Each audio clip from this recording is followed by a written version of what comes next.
Recently মাত্র গতকালকে 16 তারিখে ভারতের যিনি পররাষ্ট্র মন্ত্রণালয়ের মুখপাত্র আছেন রণধীর জয়সওয়াল, ওনার একটা প্রেস ব্রিফিংয়ে সেখানে তাকে জিজ্ঞাসা করা হয়েছিল যে শেখ হাসিনাকে ফেরত পাওয়ার জন্য বাংলাদেশ থেকে যে আবেদন করা হয়েছে সেই আবেদনটা ওনারা কি ভাবছেন। জয়সওয়াল কি বলেছিলেন, উনি উত্তর দিয়েছেন, বাংলাদেশের চলমান বিচারিক ও অভ্যন্তরীণ আইনি প্রক্রিয়ার অংশ হিসাবে আসা এই অনুরোধটি বর্তমানে খতিয়ে দেখা হচ্ছে। তবে ওনারা কিন্তু নাকচ করে দেননি, ওনারা খতিয়ে দেখছেন। আচ্ছা, এখন আরেকটা প্রশ্ন করি, এটা মোটামুটি আমি মনে করি খুবই গুরুত্বপূর্ণ প্রশ্ন। শেখ হাসিনা আসলে কি করছেন? উনি কি মুক্ত আছেন? আসসালামু আলাইকুম প্রিয় দর্শক, কদিন আগে সরকারের খুব গুরুত্বপূর্ণ একজন ব্যক্তির সঙ্গে আমার দেখা হয়েছিল এবং সেখানে নানা কথার পর আমি একটা কথা জিজ্ঞাসাই করলাম যে এই নির্বাচনে আওয়ামী লীগের লোকজন, আওয়ামী লীগের ভোটাররা আপনাদেরকে এত এত ভোট দিল, কিন্তু বিনিময়ে আপনারা আওয়ামী লীগের রাজনৈতিক কর্মকাণ্ড নিষেধাজ্ঞার যে অধ্যাদেশ সেটাকে আইনে পরিণত করলেন,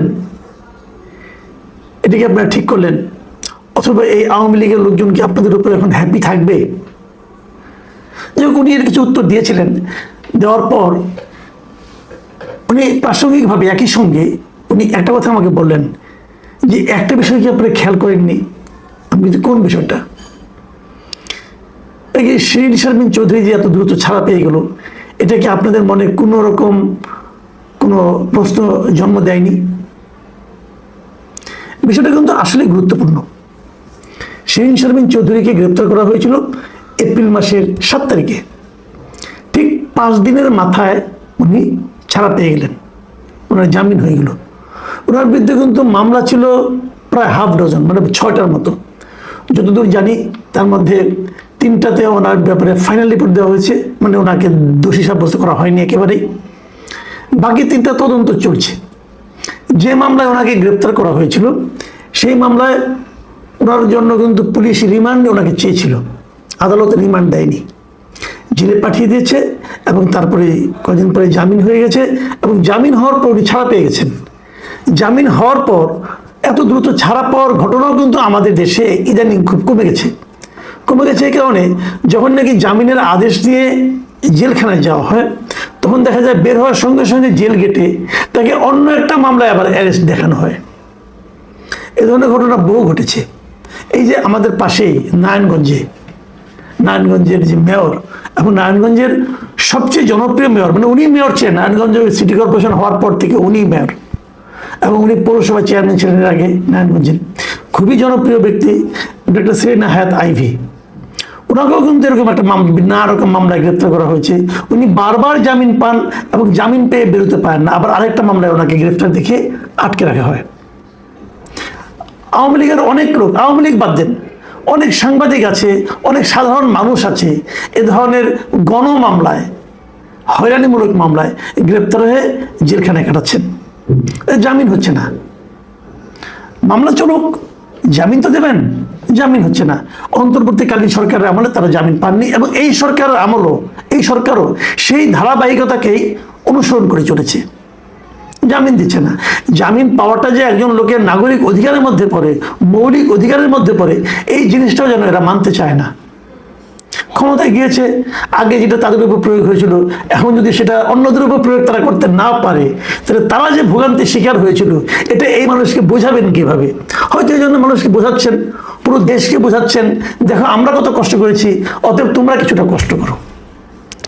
এটা কি এক ধরনের প্রতিহিংসা না ঘৃণা আমি বলতে পারবো না, কিন্তু এটা হচ্ছে। ঠিক আছে, হোক, যা হবার হচ্ছে, আমি আপনি ফেরাতে পারবো না। কিন্তু আমি ভাবছিলাম ওই বিষয়টার কথা যে শিরিন শারমিন চৌধুরী কেন এত ভাগ্য নিয়ে উনি এলেন। অন্তর্বর্তীকালীন সরকারের আমলেও দেখেছি এরকম আরেকজন ভাগ্যবান ছিলেন সাবির হোসেন চৌধুরী, ওনার বিরুদ্ধে হত্যা মামলা ছিল এবং উনি আরও দ্রুত ছাড়া পেয়ে গিয়েছেন একাধিক হত্যা মামলা একই দিনে তার নিম্ন আদালত থেকে। এটা কিন্তু ইন্টারেস্টিং ঘটনা। তো এটা কি আসলে অন্য কোনো রাজনীতির ইঙ্গিত দেয়? এই প্রসঙ্গটা ইদানিং উঠছে। এই প্রসঙ্গে আমি আরেকটা আলোচনা করতে চাই, সেটা হলো বাংলাদেশে আওয়ামী লীগ কীভাবে ফিরবে। এটাও এই সময়ে খুব একটা গুরুত্বপূর্ণ প্রশ্ন। কিন্তু যে আওয়ামী লীগের রাজনীতির নিষিদ্ধের যে অধ্যাদেশ ছিল সেটাকে যখন আইনে পরিণত করা হলো তখন প্রশ্ন ওঠানো হলো তাহলে আওয়ামী লীগ কি তাহলে ফিরবে না? আবার এটারও কিন্তু জবাব আমি পেয়েছি সরকারের খুব গুরুত্বপূর্ণ ব্যক্তিদের কাছ থেকে পেয়েছি। ওনারা বলছেন যে আমরা তো নিষিদ্ধ করছি না, এটা অন্তর্বর্তীকালীন সরকার করেছিল, এখন আমরা ওটা যদি বাতিল করে দিতাম তাহলে এটা নিয়ে দেখতেন যে এই জামাত এনসিপি আবার হাউ কাউ করছে, মাঠ গরম করছে। দরকারটা কি? আমরা এটা যখন তারা নিষিদ্ধ করেছিল, যখন তারা কার্যক্রম স্থগিত রেখেছিল, কার্যক্রম নিষিদ্ধ করেছিল, তখন কিন্তু তারা বলেছিল বিচার না হওয়া পর্যন্ত হবে। তো বিচার হয়ে গেলেই তো হয়ে গেল, এবং বিচারের রায় যা আসে তাই হবে। ইঙ্গিতটা কিন্তু স্পষ্ট যে বিচারের পর্যন্ত অপেক্ষা করতে হবে। বিচার হয়ে যাক, আমরা চাই দ্রুত বিচার হোক। বিচারের রায় কি হবে দেখা যাবে। একটা রাজনৈতিক দলকে নিষিদ্ধ করার জন্য বিচারকটা কতটা উদ্গ্রীব থাকেন, নাকি সেই সময়ে সংগঠিত সন্ত্রাসী কর্মকাণ্ডের জন্য দায়ী ব্যক্তিরা দোষী সাব্যস্ত হন, সেটা আমরা পরে ইনশাল্লাহ দেখতে পারবো। কিন্তু প্রশ্নটা অন্য জায়গায়। যদি ধরেন বিচারের রায় হলো, হাইপোথেটিক্যালি ধরেন যে কিছু লোকের শাস্তি হলো, সব লোকেরই শাস্তি হোক, অসুবিধা নেই যারা নেতৃত্বে ছিলেন, কিন্তু দল তো চলবে, দলকে আপনি এভাবে নিষিদ্ধ করা যায় না। আর গেলে তার মানে আপনার আফটার ইফেক্ট খুব ভয়ঙ্কর হয়। তো ধরে নিলাম দলটা আবার বললো হ্যাঁ আওয়ামী লীগ করা যাবে। কারা করবে আওয়ামী লীগ? কাদের নেতৃত্বে? শেখ হাসিনা? আমি কিন্তু তেমন কোনো সম্ভাবনা দেখি না। আপনি বলবেন যে আমি কেন দেখি না? শেখ হাসিনা এত বড় নেত্রী, আমি দেখি না এই কারণে শেখ হাসিনা তো অমর নন, তাই না? ওনার বয়স তো হয়ে গেছে প্রায় 80, উনি তো মানে 500 বছর বাঁচবেন না ভাই। কাজে আমি ওনার নেতৃত্বে কোনো সম্ভাবনা দেখি না। উনি ফিরে এসে বাংলাদেশ আওয়ামী লীগকে আবার নেতৃত্ব দিবেন, এটা হয় না। এবং এটা গেলে আমার কথা না, আমার কথা যারা আওয়ামী লীগের ভক্ত আছেন, যারা শেখ হাসিনার ভক্ত আছেন, তারা হতাশ হইতে পারেন, বিরক্ত হতে পারেন। কিন্তু আপনার কি মনে আছে, এই কদিন আগের কথা বলছি, এই বছর জানুয়ারিতে আল জাজিরার কাছে একটা ইন্টারভিউ দিয়েছিলেন শেখ হাসিনারই পুত্র, দিয়েছিলেন জয়। তো জয়ের সেই ইন্টারভিউতে, সজীব অজয় জয়ের সেই ইন্টারভিউতে ওনাকে কিন্তু প্রশ্ন করা হয়েছিল। ওনার কাছে জানতে চেয়েছিল যে বাংলাদেশের বর্তমান প্রেক্ষাপটে আওয়ামী লীগের কোনো ভবিষ্যৎ আছে কিনা। জয়ের উত্তরটা কি ছিল? উনি বলছেন অবশ্যই আছে, আওয়ামী লীগ কোথাও যাচ্ছে না, আওয়ামী লীগ একটা প্রাচীন দল, এই দেশের 40-50% মানুষ আওয়ামী লীগ করে, তারা নিশ্চয়ই হঠাৎ করে আওয়ামী লীগের প্রতি সমর্থন বন্ধ করে দেবে না। কাজেই আওয়ামী লীগ অবশ্যই আওয়ামী লীগের ভবিষ্যৎ আছে। তখন বলা হয়েছিল তাহলে আপনার মা কি হবে? আপনার মা যদি ফিরে যান তাহলে উনি কি আর রাজনীতিতে থাকবেন না অথবা থাকবেন? তখন জয়ের উত্তরে কি বলেছিলেন শুনে আমি হুবহু পড়ে শোনাচ্ছি। জয় বলেছিলেন না, তার বয়স হয়েছে, এমনিতেই এটা তার শেষ মেয়াদ হতো, তিনি অবসর নিতে চাচ্ছেন। খেয়াল করুন, তখন ওই সাংবাদিক শ্রীনিবাস জৈন, ওই সাংবাদিকের নাম, উনি প্রশ্ন করেছিলেন তাহলে এটাকে কি হাসিনা যুগের সমাপ্তি বলা যায়? শেখ হাসিনার ছেলে জয়, সজীব অজয় জয় বলেছিলেন সম্ভবত তাই। এই যে সম্ভবত তাই, এটা কে উচ্চারণ করেছেন? শেখ হাসিনার পুত্র। তো শেখ হাসিনার পুত্রই মনে করেন যে বাংলাদেশের আওয়ামী রাজনীতিতে শেখ হাসিনার আর কোনো সম্ভাবনা নেই। তাহলে শেখ হাসিনা বাদ, তাহলে নেতৃত্ব কে দিবে? হাসিনা পরিবার। হাসিনা যে সমস্ত, যে পরিবারের জন্য শেখ হাসিনা ডুবেছেন, সেই পরিবারের লোকেরা, শেখ তাপস, যাকে ঢাকার লোক পেলে কি করবে আল্লাহ জানে একমাত্র, সে নেতৃত্ব দিবে? তাহলে কে দিবে? এই নেতৃত্ব কিন্তু যত যাই বলেন আপনার নতুন নেতৃত্ব আসবে। দেখুন শেখ হাসিনার ভবিষ্যতে আমি আরেকটা কথা বলি। রিসেন্টলি মাত্র গতকালকে 16 তারিখে ভারতের যিনি পররাষ্ট্র মন্ত্রণালয়ের মুখপাত্র আছেন রণধীর জয়সওয়াল, ওনার একটা প্রেস ব্রিফিংয়ে সেখানে তাকে জিজ্ঞাসা করা হয়েছিল যে শেখ হাসিনাকে ফেরত পাওয়ার জন্য বাংলাদেশ থেকে যে আবেদন করা হয়েছে সেই আবেদনটা ওনারা কী ভাবছেন। জয়সওয়াল কি বলেছিলেন? উনি উত্তর দিয়েছেন বাংলাদেশের চলমান বিচারিক ও অভ্যন্তরীণ আইনি প্রক্রিয়ার অংশ হিসাবে আসা এই অনুরোধটি বর্তমানে খতিয়ে দেখা হচ্ছে। তবে ওনারা কিন্তু নাকচ করে দেননি, ওনারা খতিয়ে দেখছেন।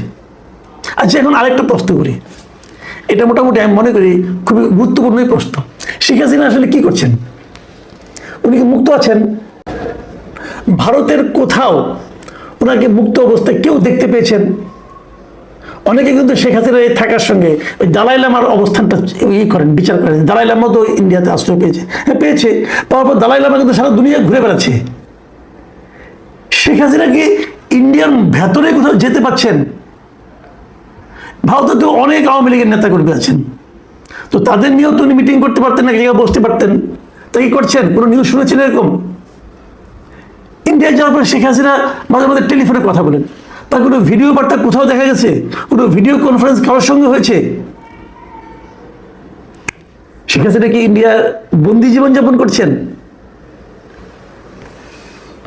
ভারতকে শেখ হাসিনাকে নিয়ে হিসেব করছেন যে শেখ হাসিনাকে কিভাবে পোর্ট্রে করলে পর, কিভাবে তাকে সুযোগ দিলে পর বাংলাদেশের সম্পর্ক কতটুকু অবনতি হবে কি হবে না, এটা তারা বিচার করছেন? এই সমস্ত প্রশ্নের উত্তর আপনারা খুব শীঘ্রই পেয়ে যাবেন। কিন্তু আমিও তার পুত্রের মতোই বলতে চাই, বাংলাদেশে আওয়ামী রাজনীতিতে শেখ হাসিনার অধ্যায়ের সমাপ্তি ঘটেছে। যারা শেখ হাসিনাকে নিয়ে নতুন করে আবার চিন্তা করছেন, তাদেরকে কিন্তু তার পুত্রই বলে দিয়েছে এই চিন্তাটা আপনারা করেন না, বিকল্প চিন্তা করতে হবে। শেখ হাসিনার কাছে যারা সুযোগ সুবিধা পেয়েছেন, দুর্নীতি করেছেন, তাদেরও আমি মনে করি